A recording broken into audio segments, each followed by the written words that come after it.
This podcast is supported by Manitou Fund. We want to thank them for coming on board and helping to support this podcast. Really means a lot to us.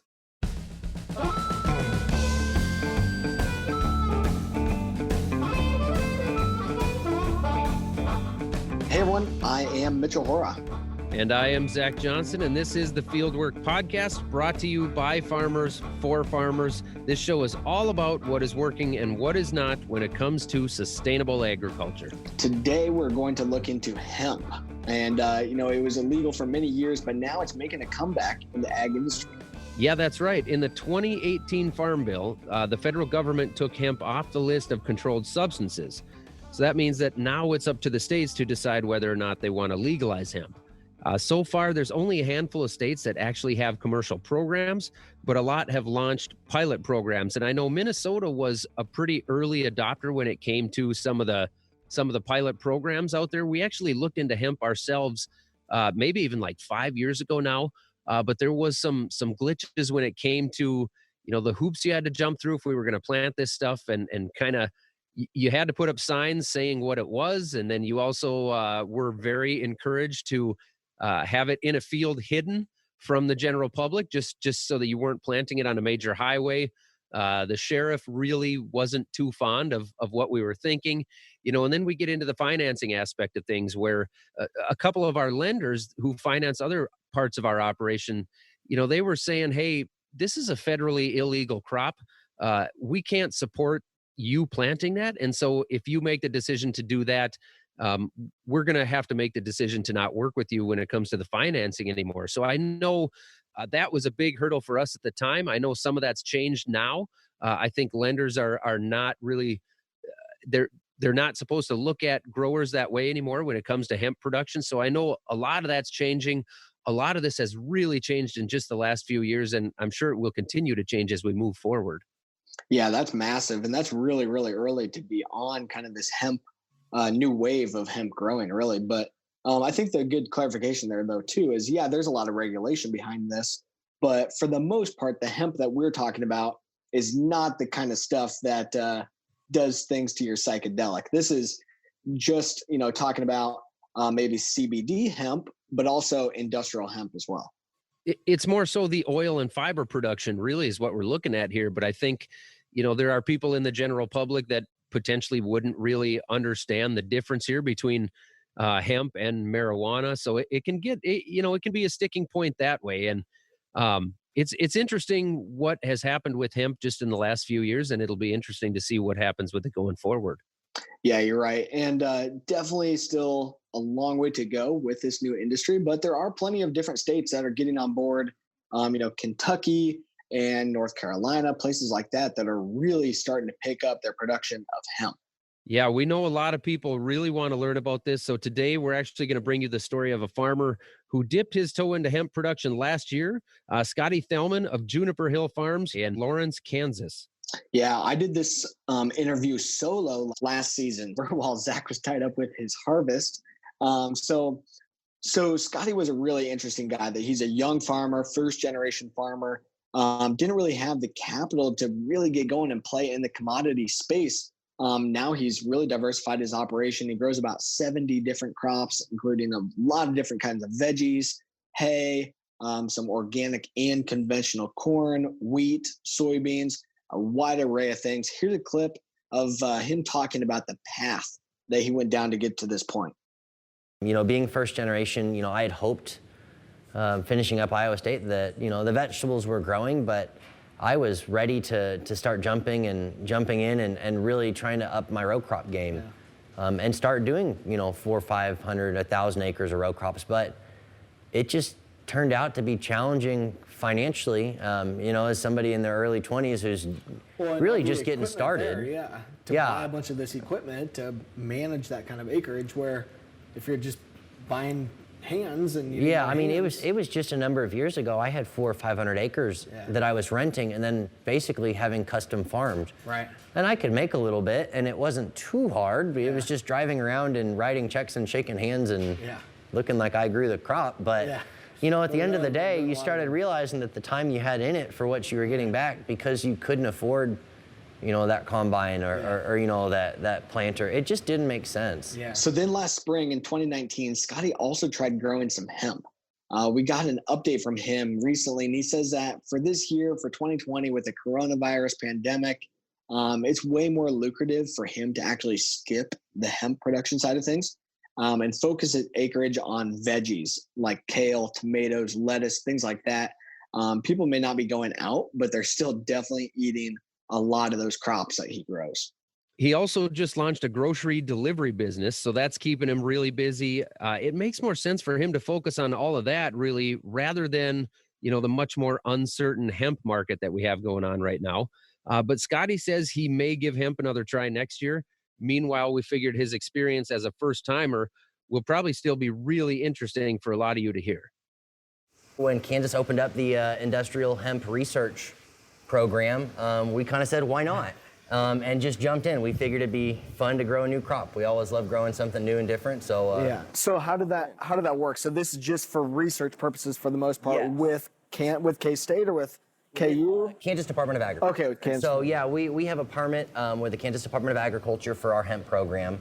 It's been fairly regulated from day one, including background checks for everybody that was, going to be able to touch the hemp, handle the hemp, and all of that. And it's just been a very interesting experience, paperwork-wise and logistics-wise and growing-wise and harvest-wise. And, kind of learning now we've got a big barn full of dope. That's awesome. Yeah. So as you started into that, did you get like the seed from Kansas Department of Ag? They came out and said, here's where you're going to grow it. Here's how much fertilizer you need. Here's how to plant it. How hands-on were they versus how much do you have to just learn? That's a good question. So because it was a research program, they really left it up to us. And so we all had to submit research proposals to the state of Kansas, to the KDA, which then they reviewed and approved or denied. Okay. We approved, which was cool. But then we had to go out and start finding seed, different things like that. And it got to be interesting to find good certified seed. That was one of their requirements, was either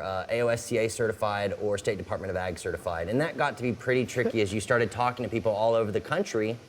And seed prices ranged anywhere from the low end, in that 10 to 20 cents per seed to $2 a seed. Huh. And so, we were able to find some on the cheaper end.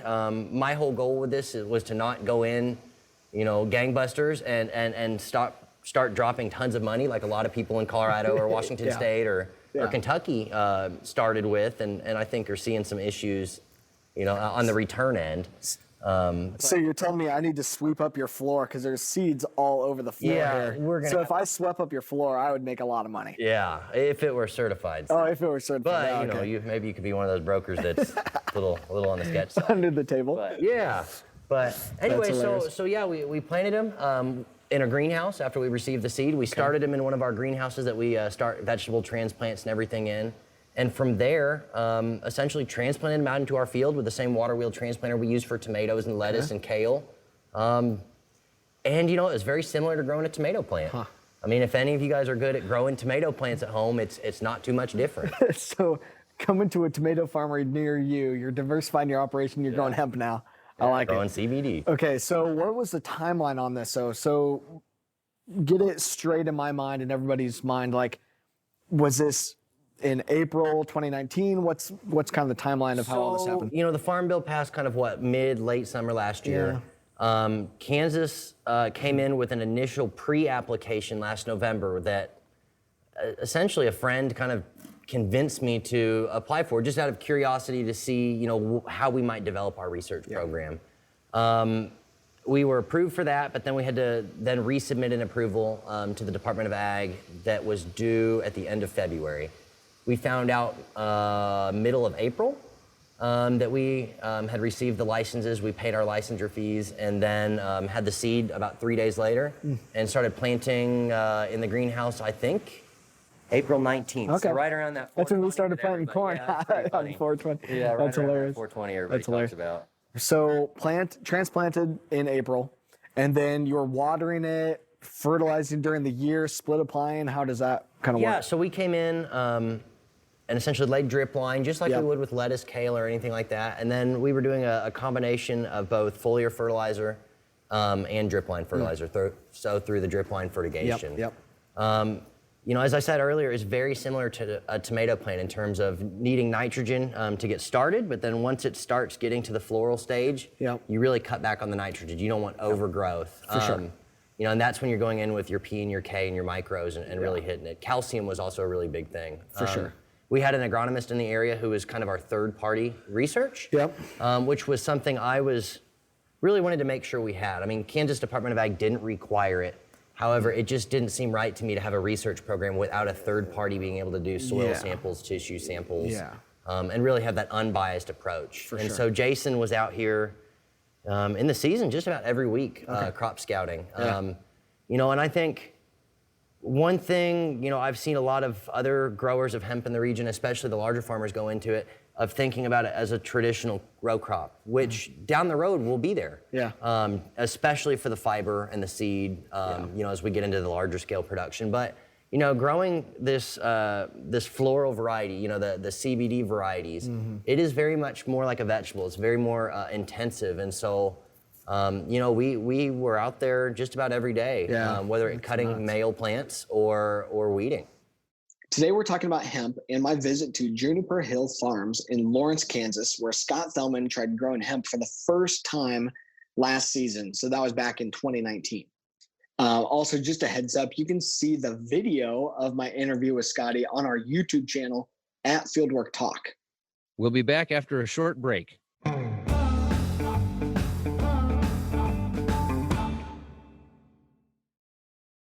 Let's get back now to Mitchell's interview with Scottie Thellman of Juniper Hill Farms.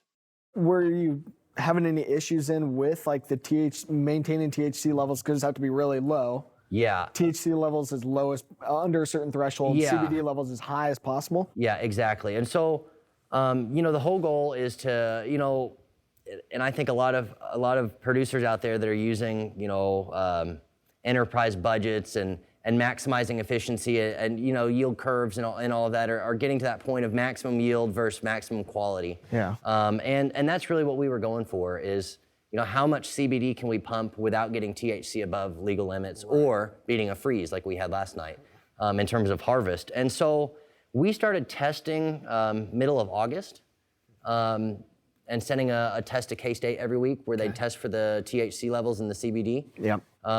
Got to the point where we realized we probably needed to submit our harvest report, our pre-harvest report.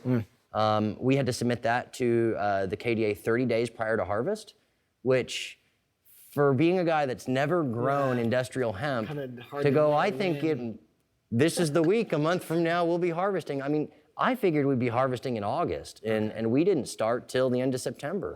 You know, I figured early August and we'd be done and the field would be planted in cover crops and you know, all settled by now.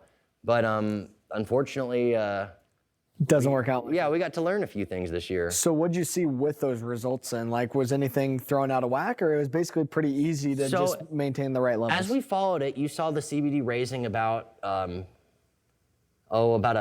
half percentage point or so every few weeks. But about the maximum we hit was about 1.8. Or 0.18, I'm sorry, 0.18. So we were still 0.12% under the legal limit of 0.3%. I know a few guys in the state of Kansas have tested hot, which essentially has required them to either have a sheriff or KDA or some official there as they destroy a crop. And these crops, you know, they aren't cheap to grow, especially one of the guys I heard had 120 acres. They had to mow down and they couldn't bale it, they couldn't feed it. It had to be destroyed right there. That's no fun. No, that's a disaster. That's a huge disaster. Okay, so what's the market for this? Because I know that like I've been talking with some guys over in Illinois and stuff that like they've got all this hemp now and like CBD hemp and like there's nowhere to take it. How do you manage that market? So our seed source in Colorado, one of the larger companies in Colorado, is willing to buy it back. I'm trying to keep it in the state right now, just to help contribute to the industrial research hemp program that all of us are participating in. And so I'm hoping to work with a distributor or processor in our state. A few that I've been working with or talking to just to me seem a little flaky. And you know, I can't blame them. I mean, I probably sound a little flaky when I'm on the phone too, because I've never grown it before. I'm just Well, and like you have 3 acres, and they're like, well, is this guy like a real player or not? Yeah. But so might not fully get their attention maybe too. Exactly. But you know, some of the bigger CBD, bigger in terms of quality and producing the highest value crops are those 2 or 3 acre farms in Tennessee that are just maximizing it. And they're having plants that, this one stands, after harvest about 4 feet tall, something like that. They have plants that are 10 or 12 feet tall, and the buds are, this big. It's stunning. I've heard some. I want to say my buddy Jeremiah was talking about like 18% CBD and stuff like that. 15. Oh yeah, 18%. no, there's some guys that are really pulling it off. But usually, when you get to that high of a CBD percentage, you are going to come in above that THC level of 0.3%. Yeah.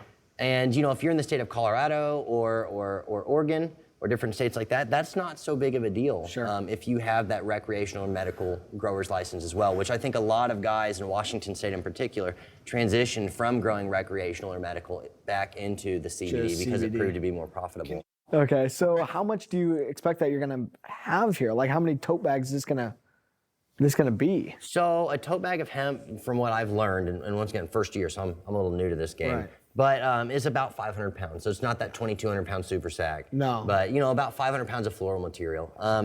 I would anticipate in this barn, we've got about 3,000 or 4,000 pounds of dry floral material, which is not too far off of what we were hoping for yield-wise, being first year and not knowing what the hell we were doing. But, I don't have a good answer of how much it's going to be. We need to submit to the state within about 30 days of how much weight we have up here. Yeah. And, we didn't even count how many plants we ended up harvesting just because we had a... And you harvested all these by hand? Yes, so... like just kind of sawed them off, it looks like? Yeah, so a lot of them actually... or you could probably use the clippers for some. My whole plan initially was to cut it in the field with a sickle mower. Yeah. Bring in our old Gleanier combine we have sitting on the other side of the river, throw them through and just leave the sieves open and just let the material just drop right through. I see. And then just auger it right into coats and just keep it real simple and probably lose some stuff, but hey, have fun doing it. Have a couple beers and watch the hemp harvest. That's awesome. But, unfortunately, we received our harvest permit and we had 10 days from the day we received it. Well, out of those 10 days, about 8 of them it was raining. So we really only had about 2 days, so we couldn't dry it in the field. Yeah. So all of a sudden I was up here the next day putting up baling twine and string lines and, I like it. Figuring out how the hell we were gonna make this happen. We took the sickle bar mower down and it worked for a few of the smaller stalks, but... Some of these are pretty big. Yeah, I mean, some of them... There's some of them that are solid 2 inches around, 2-inch diameter. Yeah, I mean, this guy's dried down. It was about maybe 3 inches in diameter initially. I didn't realize it's really woody and it's really bushy. When you think about it, it's down not the road, I mean, the fiber aspects are huge. Oh yeah. I mean, it's stunning. But essentially, the sickle bar mower wasn't going to go. No. Well, it wasn't going to work that well on some of this big stuff. And so, sounds funny, but we took some of our chainsaws and switched. Yeah, that's what it looked like. Food grade, vegetable oil we use in the vegetable side of the business, and went to town. Yeah, that's awesome. Threw them in the back of the old grain truck and brought them up and passed them up through the little barn door over there and started hanging. Well, Zach, that's been a really interesting interview here that I had with Scottie, and I learned a ton while I was visiting his farm. But the $1 million question, maybe more than $1 million question, is what do you think? What's your conversation now as this industry continues to change? I'm personally really excited to see where hemp goes from here and what happens with it in the future. I would hope that eventually it would become a viable third crop option for guys like me up in the Midwest where corn and soybeans are so dominant. But I think right now with what has happened with making it, federally legal, and then things like corn and soybeans not doing so well right now, I think we've seen an overproduction of hemp because the processing facilities that are there, they were set up to handle a certain volume of hemp and see a certain amount of acres in production. And all of a sudden, these acres became federally legal to plant. Now there is tenfold what there was before, and the processors can't possibly take all that and instantly have the demand for that product. So I think I'm going to sit it out as a farmer for right now. I'm going to stay in the sidelines and see what happens as we move forward. But I hope hemp has a really promising future. Well, Zach, keep us posted on your thought process going forward. But everyone, don't forget to check out my visit to Juniper Hill Farms on our YouTube channel at Fieldwork Talk.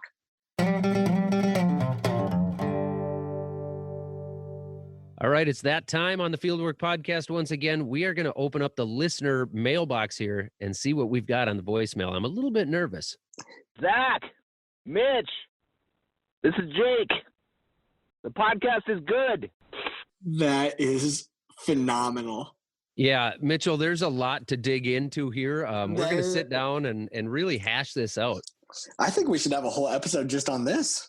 I think we should. This is fantastic. I guess, I do know a couple of Jakes, but this wasn't one of them. But he seems like he'd fit right in with my crowd. I'm not sure if this is a Jake that I know from Eastern Iowa. It kind of sounded like him, but I guess we're going to find out. Yeah, But I mean, awesome. I'd say that was a phenomenal voicemail. We'd like to hear more like that. Yeah, we love the the help that brings to us and the ego boost that gives. Like, it's just phenomenal. Yeah, and he hit a lot on that message about how good the podcast is. Yeah. And to be honest, Jake, we know. And we strive for that. I mean, we've been working at this a long time. We're already in season 2. I mean, geez, like, look how far we've come in podcasting. Like, it's amazing that we've gotten, this good in such a short amount of time. Definitely not great by any means or, outstanding, but good. That's better than this podcast is bad. Well, we got Jake's approval. Yeah. Thanks, Jake. And I'd say that's all we need. One listener at a time. We are number one. That's our route to global domination. One listener at a time. Well, so far we're ranking number 1 on the Jake scale. Yes. That's all that matters. That's it for Fieldwork today. Thanks to all the people who helped make Fieldwork possible. Annie Baxter, Amy Scotchless-Cole, Claire Jones, Noah Boston, Kristen Schmidt, Eric Romani, and Lauren Humphrey. Our theme song is written and performed by Johnny Vince Evans with help from Corey Struppel. And our website is fieldworktalk.org. We are also on YouTube at Fieldwork. We are on Twitter, Facebook, Instagram. We cover them all. If you like our show, it'd be awesome if you would write us a review. And of course, we'd love to get a voicemail message from you that we can play on our show. Leave us a comment or question at 651-228-4810. That's 651-228-4810. Until next time, thanks for joining us. Talking is so hard. Which is really bad when you're a podcast host.